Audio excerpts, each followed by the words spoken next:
Hey buddy, welcome to Wizard.com. My name is Shubhadeep Chaudhary and I am your maths tutor. So let's begin.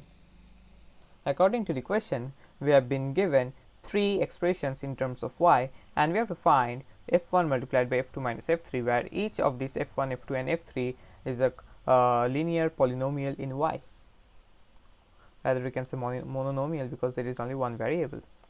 So f1 is equals minus of 5y minus 8, f2 is equals y minus 4, and f3 is equals 7y plus 3.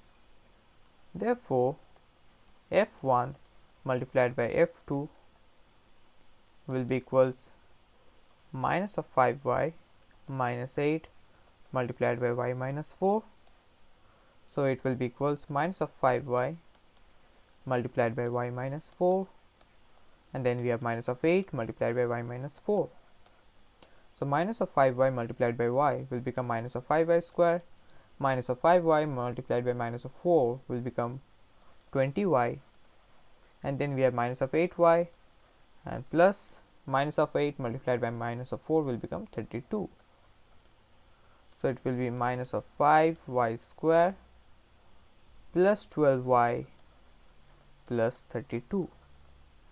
Therefore, f1 multiplied by f2 minus f3 will be equals minus of 5y square plus 12y plus 32 minus of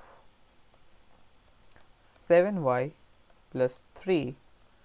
So it will be minus of 5y square plus 12y minus 7y will become plus 5y, and plus 32 minus of 3 will become plus 29. So this will be our final required answer. Let's write it properly.